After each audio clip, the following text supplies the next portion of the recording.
दिन रात मुलाकातें, ढेर सारी बातें, मौलाना का दिल मोम ना कर सकी। तमाम तर कोशिशें धरी की धरी रह गईं, हुकूमत नंबर पूरे ना कर सकी। वफाकी काबीना का इजलास मुलतवी हो गया। इजलास में आईनी तरमीम की मंजूरी दी जानी थी। जराये के मुताबिक मौलाना फजलुर रहमान की जानिब से हिमायत न मिलने पर काबीना का इजलास मुलतवी किया गया। कौमी असम्बली इजलास में 3 नुकाती एजेंडे पर ही गौर किया जाएगा। आज आईनी तरमीम का बिल पेश न हुआ तो कौमी असम्बली का इजलास गैर मुअय्यना मुद्दत के लिए मुलतवी हो जाएगा। जराये के मुताबिक हुकूमत आज फिर मौलाना फजलुर रहमान से राबता करेगी।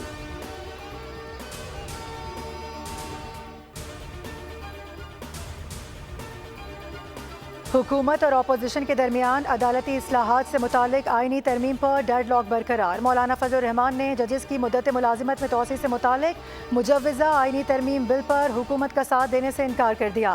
गुज़िश्ता रोज़ हुकूमत ने JUI सरबरा को मुसलसल कायल करने की कोशिशें की, ताहम मौलाना फजलुर रहमान ने मुशावरत न करने और उजलत में तरमीम लाने का शिकवा किया।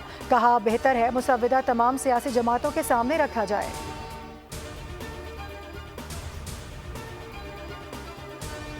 इस्लामाबाद की इंसदादी दहशतगर्दी अदालत ने PTI के गिरफ्तार अरकान कौमी असम्बली की जमानत बाद अज गिरफ्तारी मंजूर कर ली। अदालत का गिरफ्तार अरकान असम्बली को फौरी रिहा करने का हुक्म, 30-30 हज़ार रुपये मचलकों के एवज जमानत मंजूर की गई।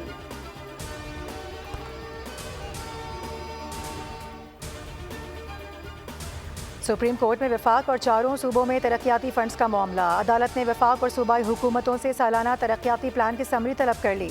चीफ जस्टिस ने रिमार्क्स दिए, मुकदमा अवामी पैसे के तहफ़्फ़ुज़ के तनाजुर में सुन रहे हैं। हुकूमतें पैसे खर्च करें लेकिन शफाफियत के साथ, अवामी फंड्स का ज़िया नहीं होने देंगे। हुकूमतें बदलते ही है, मंसूबे लटक जाते हैं। हालिया मंजूर शुदा बजट की सालाना तरक्याती प्लान समरी फाइनेंस सेक्रेटरी या चीफ सेक्रेटरी के दस्तखत से पेश की जाए।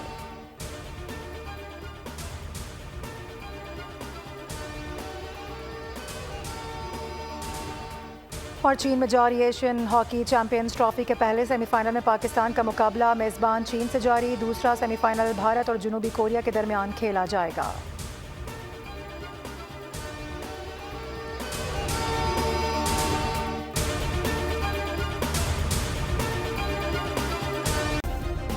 सब्सक्राइब करें और बेल दबाएं ताकि कोई खबर रह न जाए।